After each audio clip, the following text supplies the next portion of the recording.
Hello students, मैं हूं Vishnu sir और आप देख रहे हैं आपका अपना YouTube channel Krishna classes YouTube channel.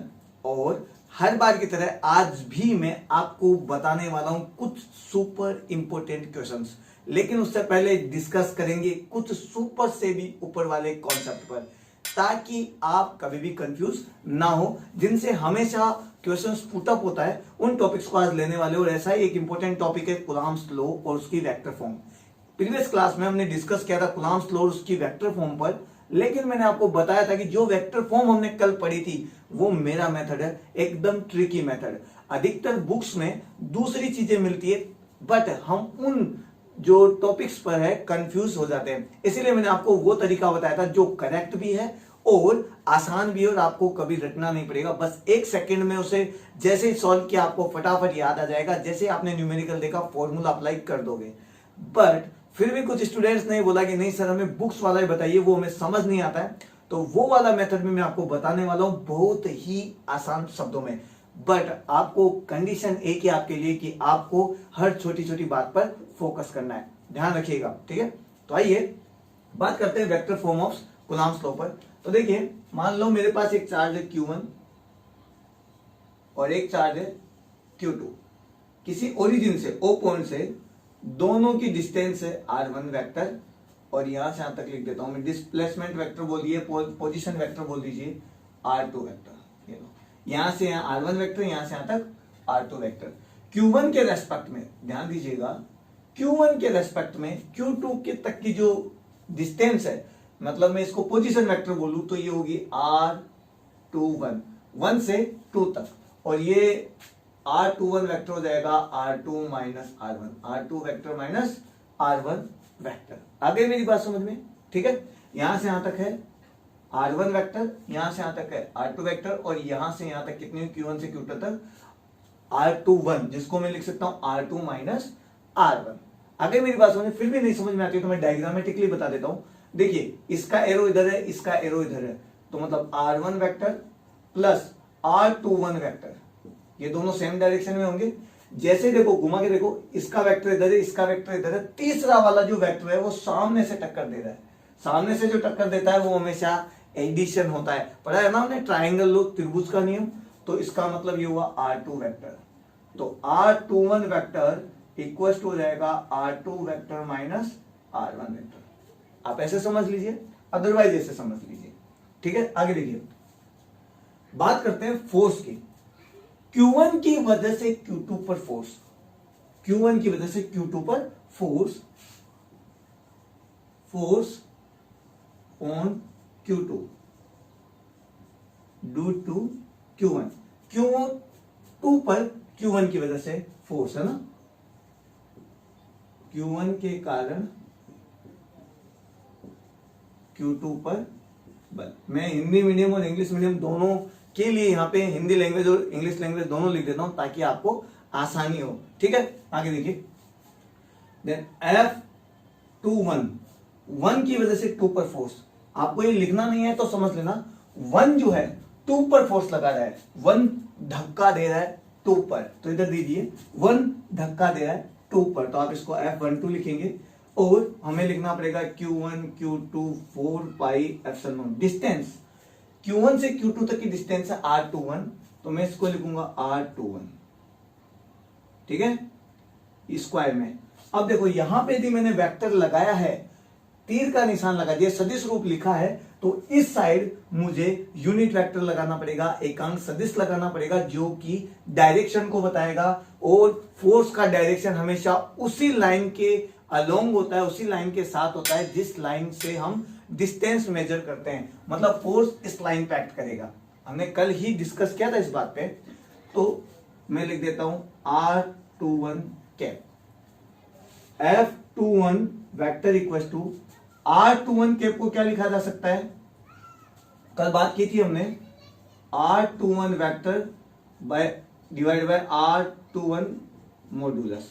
अब देखिए, then Q1 Q2 4 pi epsilon naught R21 square, यहां पर मैं लिख सकता हूं R21 vector divide by modulus R21, ये लिखा जा सकता है, ये लीजिए, समझ गए होंगे आप।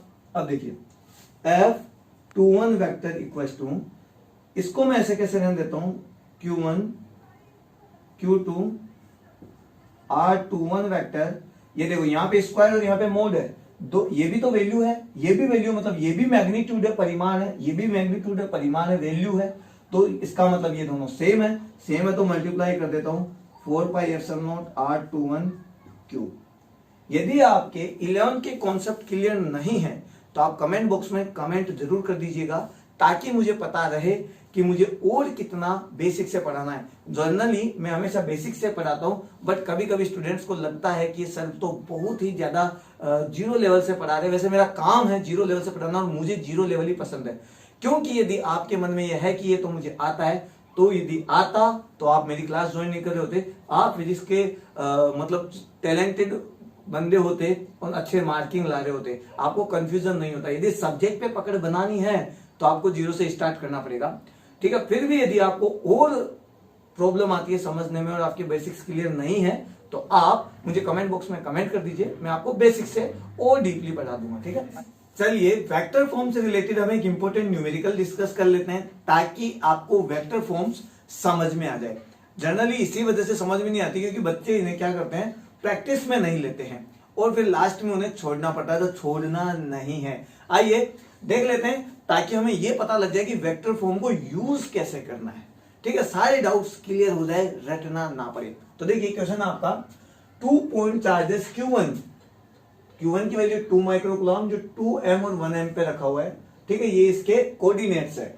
एंड Q2 -5 माइक्रोकूलम है, जो रखा हुआ है यहां पर -2m और 4m। दो चार्जेस है Q1 और Q2, एक की वैल्यू 2 माइक्रोकूलम है, एक की वैल्यू -5 माइक्रोकूलम है, और ये इसके कोऑर्डिनेट्स है, निर्देशांक है, ये इसके कोऑर्डिनेट्स है, ठीक है। तो सबसे पहले बात करते हैं Q1 की Q1 कितना है हमारे पास, 2 माइक्रोकूलम।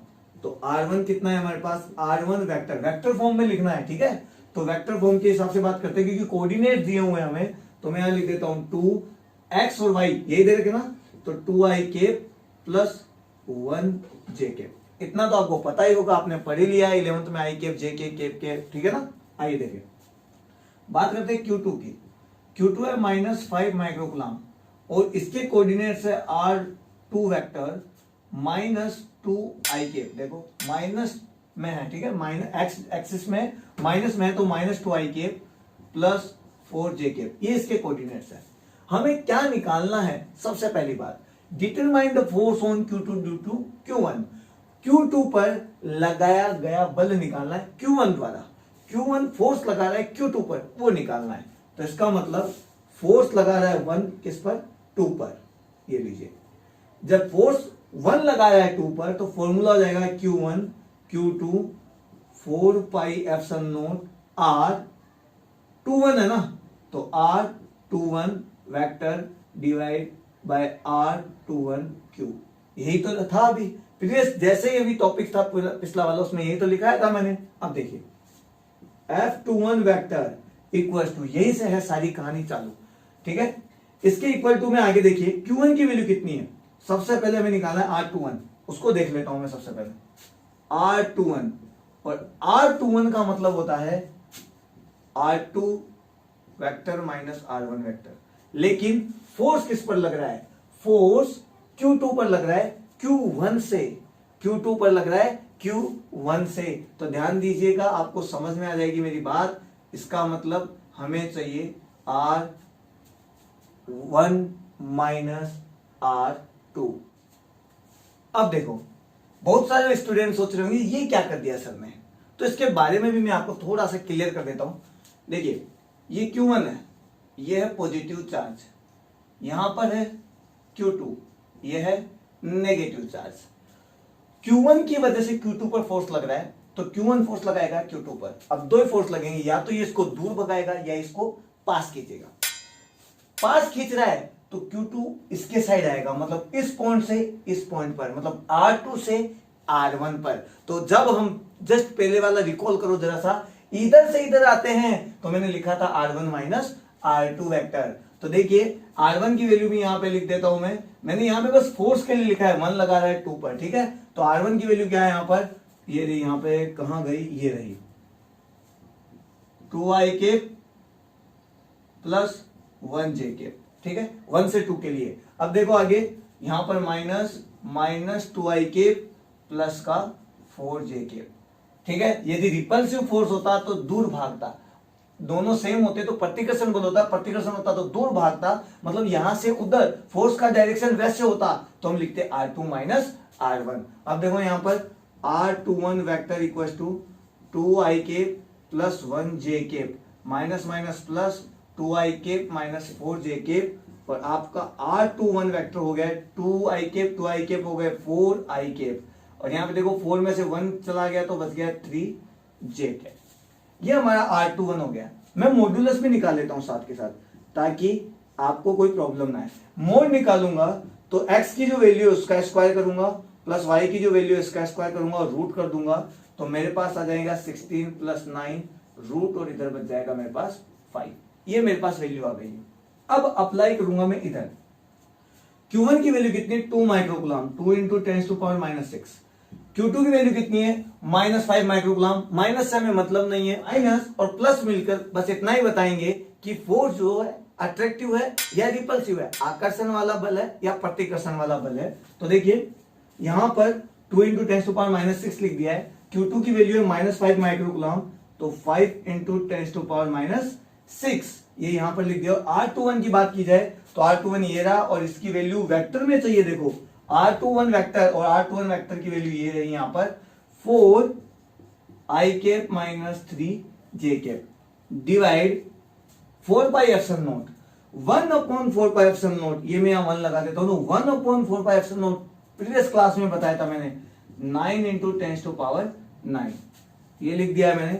R21 क्यूब, R21 ये रहा, और वैल्यू इसका मैग्नीट्यूड कितना है 5, तो मैं आप लिख देता हूं 5 क्यूब। तो अब हमारा फॉर्मूला क्या हो जाएगा, देखो F21 equal to 5 to the 10 लिख दिया, 10⁻⁻6, 10⁻⁻6 होता है 10⁻12 into 4i minus 3j into 9 into 10⁻9, 5 का क्यूब कितना होता है 125, ठीक है। अब चाहो तो आगे सॉल्व कर लीजिए, नहीं चाहो तो आप खुद कर लीजिए। आंसर मुझे कमेंट बॉक्स में कमेंट करके लिख दीजिए ताकि मुझे आंसर मिल जाएगा। फिर भी मैं आपको बता देता हूं थोड़ा सा, देखो इस 10⁻9 को थोड़ा सा सॉल्व कर लेता हूं। यहां पे लिख देता हूं 6, यहां पे लिख देता हूं 3, ताकि फर्स्ट टाइम है जिन बच्चों के न्यूमेरिकल में प्रॉब्लम आता है उन्हें आसान रहे। देखो इसके बाद इस 10⁻3 को मैं लिख सकता हूं 1000, और 1000 के हिसाब से देखो 25 से कैंसिल करो, ये लो हो गया, 5 से फिर कैंसिल कर दो। अब जैसे आप चाहो वैसे सॉल्व करिए। तो आगे का जो आंसर है मैं आप पे छोड़ता हूं, कमेंट बॉक्स में कमेंट करके जरूर लिखिएगा, मुझे इंतजार रहेगा इसका, ठीक है। तो इस तरीके से वेक्टर फॉर्म के क्वेश्चन सॉल्व किए जाते हैं।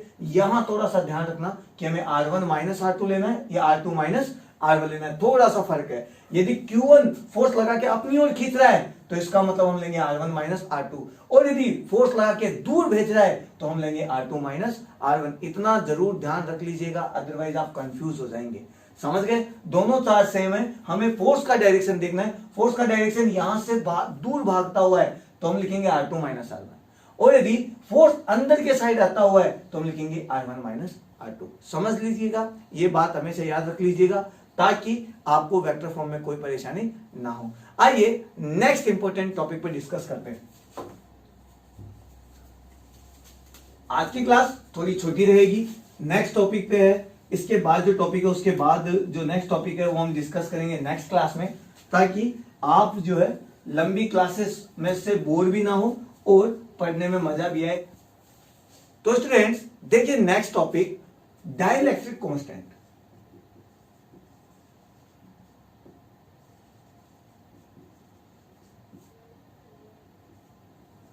परावैद्युतांक,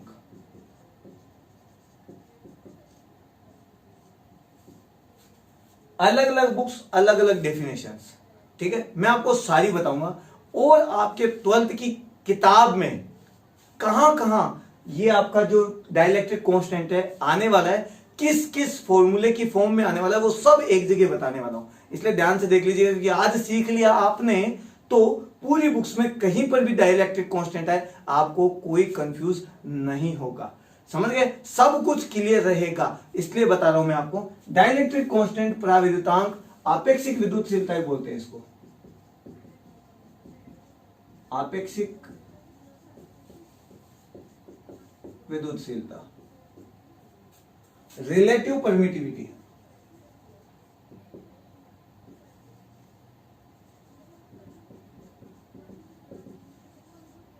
ये लीजिए, इन सब नामों से इसको बार बार डिनोट किया जाता है। आप उसको डाइलेक्ट्रिक कांस्टेंट बोल सकते हैं, पराविद्युतांक बोल सकते हैं, आपेक्षिक विद्युतशीलता कहा जा सकता है, और रिलेटिव परमिटिविटी बोला जा सकता है। तो हिंदी मीडियम वाले के ये टाइप के नाम मिलेंगे आपको, और इंग्लिश मीडियम वाली बुक्स में जो आपके पास है, सीबीएसई है या जो भी आप इंग्लिश मीडियम में पढ़ते हो जिस बोर्ड में, डाइलेक्ट्रिक और रिलेटिव परमिटिविटी मिलेगी। अब ये होता क्या है, सबसे पहले मैं आपको इसकी डेफिनेशन बताता हूं। देखो, कल हमने एक चीज पढ़ी थी, एप्सिलॉन नॉट, परमिटिविटी। ये क्या बताती है, मैंने कहा था ना कि डिस्क्रिप्टिव मेथड में बताने वाला हूं, तो आज यहां पर डिस्कस करूंगा। एप्सिलॉन नॉट बताता है कि दो चार्जेस के बीच में फोर्स लग रहा है, वो मीडियम के हिसाब से किस तरह बदलेगा।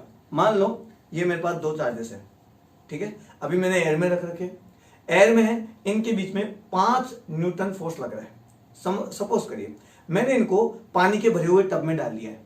अब पानी के भरे हुए टब में डाल दिया तो इन दोनों के बीच में अब मीडियम क्या आया, पानी, दोनों के बीच में वाटर आ गया है।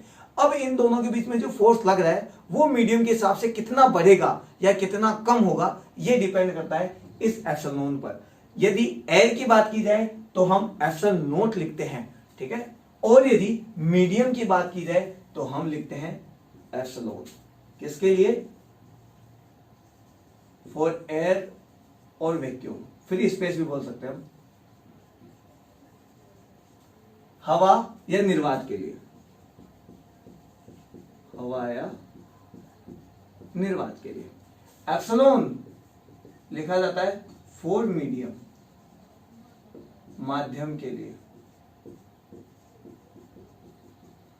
तो एप्सिलॉन से हमें पता लगता है परमिटिविटी जो होती है, विद्युतशीलता जो होती है, वो बताती है कि मीडियम के हिसाब से कितनी वैल्यू बदलेगी। हो सकता है कम हो सकता है ज्यादा हो, ये डिपेंड करता है मीडियम के नेचर पे।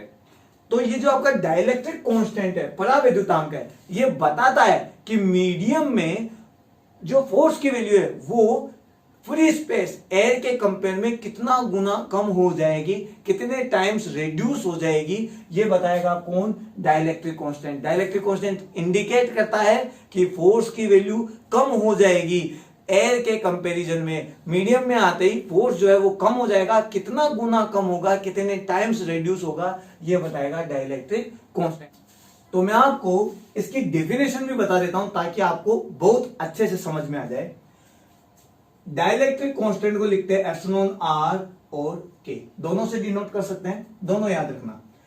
इसकी डेफिनेशन, इसका फॉर्मूला जो है वो लिख देता हूं मैं ताकि आपको डेफिनेशन बनाना भी आ जाए, अभी समझ जाएंगे आप, देखना। Permittivity of medium divide bye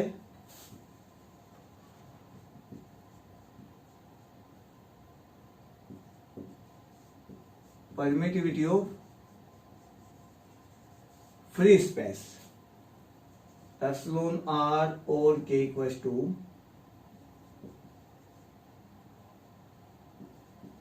माध्यम की विद्युतशीलता।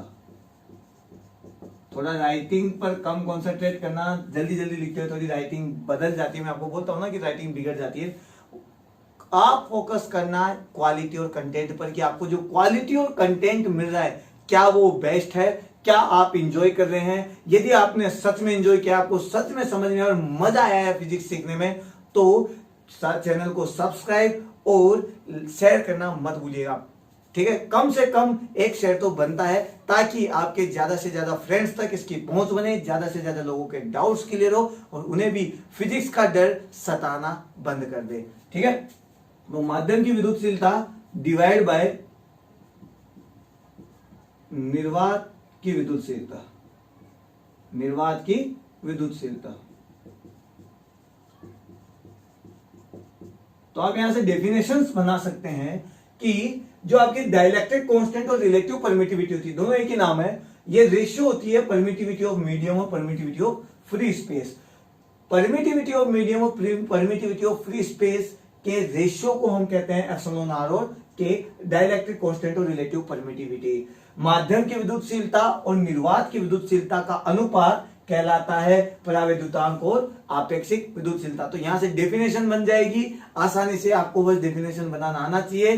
The ratio of permittivity of medium, ध्यान से दे सुनना, the ratio of permittivity of medium to the permittivity of free space is known as dielectric constant और रिलेटिव परमिटिविटी। माध्यम की विद्युतशीलता और निर्वात की विद्युतशीलता के अनुपात को परावैद्युतांक और आपेक्षिक विद्युतशीलता कहा जाता है। ठीक है, यह बताता है कि जब मीडियम चेंज होता है तो फोर्स कितना गुना कम हो जाएगा, कि जब मीडियम चेंज होता है तो दो फोर्स के बीच में लगने दो चार्जेस के बीच में लगने वाला फोर्स कितना गुना कम हो जाएगा। ये रेशियो बताएगा, वो एक नंबर है जो बताएगा कि फोर्स कितना गुना कम होगा, वो नंबर कहलाएगा डाइलेक्ट्रिक कांस्टेंट और रिलेटिव परमिटिविटी। मैंने आपको अलग अलग तरीके से बता दिया है, समझ गए मेरी बात। तो इसका फॉर्मूला होता है एप्सिलॉन आर और के epsilon divide by epsilon not. तो एप्सिलॉन आर इक्वल टू हो जाएगा epsilon upon epsilon not, epsilon की वैल्यू होगी एप्सिलॉन आर एप्सिलॉन नॉट। ये क्या है, परमिटिविटी ऑफ फ्री स्पेस, निर्वात या वायु की विद्युतशीलता। ये क्या है, डाइलेक्ट्रिक कांस्टेंट या रिलेटिव परमिटिविटी बोल दीजिए, परावैद्युतांक या आपेक्षिक विद्युतशीलता बोल दीजिए। और ये क्या है, माध्यम की विद्युतशीलता। ठीक है, तो माध्यम की विद्युतशीलता कितनी गुना बड़ी है ये डिपेंड करेगा डाइलेक्ट्रिक कांस्टेंट पे। जितनी ज्यादा ये वैल्यू होगी उतना ही फोर्स कम होगा। तो मैं यहां पे लिख देता हूं, जब एप्सिलॉन की वैल्यू ज्यादा होगी तो फोर्स की वैल्यू कम होगी। सबसे मेन बात, इसका मतलब एप्सिलॉन की वैल्यू हमेशा एप्सिलॉन नॉट से ज्यादा आएगी। Epsilon will be greater than epsilon not. जैसे एयर के लिए बात करें तो एयर के लिए एप्सिलॉन आर की जो वैल्यू है वो 1 होती है। इसका मतलब एप्सिलॉन और एप्सिलॉन नॉट की वैल्यू सेम होती है। बट हम बात करें कंडक्टर की, कंडक्टर्स में आते हैं मेटल यानी धातुएं, चालकों में जो धातुएं आती हैं उसके लिए इसकी वैल्यू होती है इनफाइनाइट। ध्यान रखना, हवा के लिए 1 और कंडक्टर या मेटल के लिए मैंने यहां पे लिख दिया इनफाइनाइट। इन दोनों से क्वेश्चन पूछा जा सकता है, अनंत होती है वैल्यू। ठीक है, आगे बात करते हैं। अब एप्सिलॉन आर की तो हमने बात कर ली है। अब कई लोगों के दिमाग में यह है कि फॉर्मूला आया कहां से, तो मैं यह भी बता देता हूं। अब देखिए, मैं इसको रफ कर देता हूं। सबसे पहले इतना आप नोट कर लीजिएगा, मैं अलग अलग तरीके से बताऊंगा आपको कि जिस स्टूडेंट ने किसी भी टीचर से कुछ भी सुना है वो लास्ट में घूम फिर कर उसी पॉइंट पर आ जाए तो उसके सारे डाउट्स क्लियर हो जाए। ये ना सोचना पड़े कि ये सर क्या पढ़ाते हैं, ये सर क्या पढ़ाते हैं, ये इस बुक में क्या लिखा हुआ है, इस बुक में क्या लिखा है, बेस्ट क्या है। मैं आपको सभी जगह से, आपको ऐसे समझ लीजिए, इस टॉपिक के दर्शन सभी जगह से करवा के लाऊंगा ताकि आपके सारे डाउट्स क्लियर होए। कि एग्जामिनर जब एग्जाम में आपको थोड़ा भी कंफ्यूज करे तो आपके चेहरे पे बस एक स्माइल हो और आप उसको बस ऐसे बोलो कि आजा, तो घुमा के दिखा मुझे, क्योंकि मेरे तो सारे डाउट्स क्लियर है, मुझे तो सारे कॉन्सेप्ट क्लियर है। तो कितना भी घुमा दे, मैं धोबी पछाड़ नहीं खाने वाला। मैं तो इस क्वेश्चन का पूरा मार्क लेके ही जाऊंगा, पूरा नंबर मुझे मिलने वाला है। ठीक है, तो आइए बात करते हैं। ये डेफिनेशन जो है वो याद करने के हिसाब से, समझने के हिसाब से, जो पॉइंट ऑफ व्यू से देखा जाए तो इजी है। बट ये आया कहां से, कई जगह ये भी पूछ लेते हैं, या समझ लीजिए कई जगह इस तरीके से घुमा के देते हैं कि ये डेफिनेशन नहीं होती, कुछ और दिया जाता है। तो ओरिजिनली एप्सिलॉन आर का फॉर्मूला होता है F not upon F, force between charges in free space divide force between charges in medium. ये लीजिए, थोड़ा सा मैं ढंग से लिख देता हूं ताकि आपको लिखने में प्रॉब्लम ना हो। ठीक है। हवा में, हवा या निर्वात है ना, वायु या निर्वात में उपस्थित आवेशों के मध्य बल डिवाइड माध्यम की उपस्थिति में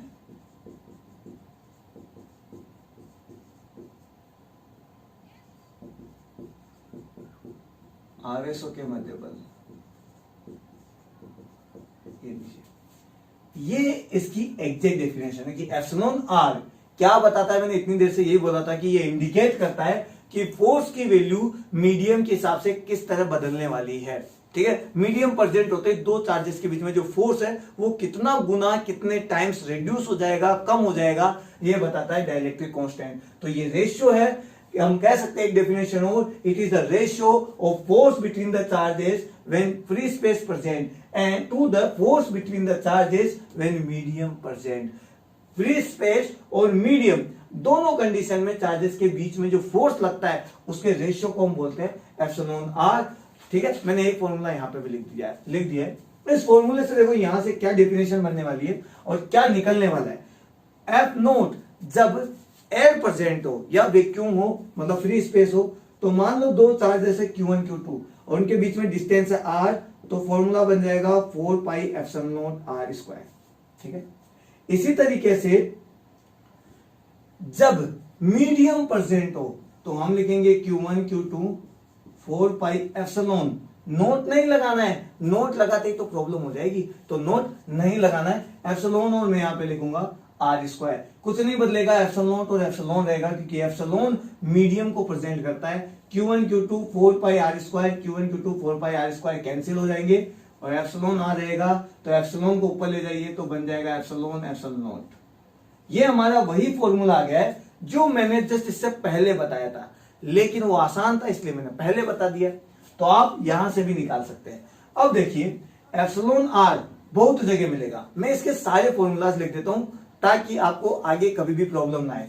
एक फॉर्मूला तो ये रहा एप्सिलॉन अपॉन एप्सिलॉन नॉट, जिसके साथ नोट है इसका मतलब वह बात हो रही है जब फ्री स्पेस प्रेजेंट हो, और नोट नहीं है इसका मतलब हम मीडियम को इंडिकेट कर रहे हैं। इसी तरीके से एफ नोट अपॉन एफ, ये दो फॉर्मूले तो देखो मैंने बता दिए, ये फोर्स, ये परमिटिविटी, ठीक है, विद्युतशीलता। इसी तरीके से इलेक्ट्रिक फील्ड, विद्युत क्षेत्र की बात आए तो हम लिखेंगे यहाँ पे ई नोट अपॉन ई। इलेक्ट्रिक फील्ड फ्री स्पेस में, इलेक्ट्रिक फील्ड मीडियम में, ठीक है। इसी तरीके से इलेक्ट्रिक पोटेंशियल की बात आए, विद्युत विभव की बात आए, तो यहां पर फॉर्मूला हो जाएगा वी नोट अपॉन वी।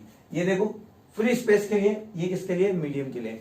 इसी तरीके से यदि कैपेसिटेंस धारिता के लिए आ जाए तो फॉर्मूला हो जाएगा सी अपॉन सी नोट। फॉर्मूला चेक कर लेना ध्यान से, ठीक है।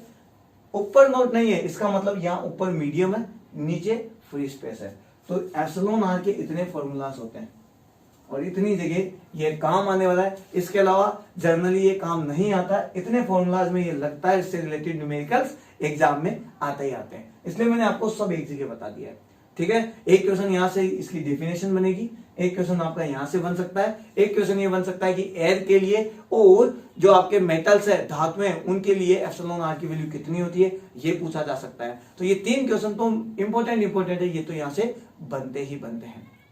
आगे बात समझ में, नोट कर लेना। इसके अलावा जो यहां से पूछा जा सकता है एप्सिलॉन आर के बारे में इंपॉर्टेंट फैक्ट्स, मैं यहां पे लिख देता हूं जो एग्जाम पॉइंट ऑफ व्यू से बहुत जरूरी है, इंपॉर्टेंट फैक्ट्स। और बच्चे इसमें कंफ्यूज होते हैं, तो कंफ्यूज नहीं होना है।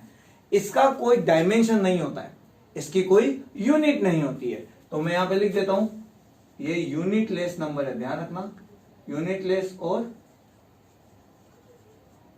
डायमेंशन लेस नंबर है। मात्रकहीन तथा विमाहीन राशि है, इसका कोई मात्रक नहीं है, विमा नहीं है। इसके अलावा ये स्केलर क्वांटिटी है, स्केलर यानी अदिश राशि है। ये दो बातें आपको ध्यान रखनी है ताकि आपको एग्जाम में कभी कंफ्यूज नहीं हो, क्योंकि इनको पूछा जाता है। कई बार पूछ लेते हैं एप्सिलॉन आर का जो है वैल्यू तो लिखो ही लिखो, साथ में उसकी यूनिट भी दो, और हम यूनिट में कंफ्यूज हो जाते हैं क्योंकि वो तो हमने सुनी ही नहीं। सुनते तो हम जरूर लिखते, लेकिन हम क्या करते हैं, वहां हमें याद आता है यार एप्सिलॉन का मुझे याद है, एप्सिलॉन की जो मैंने कल निकाली थी कूलम्ब स्क्वायर पर न्यूटन मीटर स्क्वायर से, यही था ना फॉर्मूला। फिर हम सोचते हैं यहां से निकाल लीजिए इस यूनिट से, और हम डायरेक्टली लिख आते हैं और ये गलत हो जाता है। तो कंफ्यूज नहीं होना है, एप्सिलॉन आर की कोई यूनिट नहीं होती, कोई डायमेंशन नहीं होती, एप्सिलॉन की और एप्सिलॉन नोट की होती है। ठीक है, इतना ध्यान रखना। तो यदि आज की क्लास आपने एंजॉय की है तो चैनल सब्सक्राइब करना मत भूलना, और जरूर शेयर करना वीडियो को, ताकि ज्यादा से ज्यादा लोगों तक पहुंचे। ठीक है स्टूडेंट्स, तो मिलते हैं नेक्स्ट क्लास में नए कॉन्सेप्ट के साथ। धांसू कॉन्सेप्ट लाऊंगा और साथ ही साथ धांसू क्वेश्चंस भी लाऊंगा, ताकि एक बार तो आपको सोचना पड़े कि सच में फिजिक्स टफ है, लेकिन आप डरे ना, आप ये बोले कि आजा देख लूंगा, तो जो भी है जरूर सॉल्व करके छोड़ूंगा। तो मिलते हैं नेक्स्ट क्लास में, जब तक के लिए जय हिंद।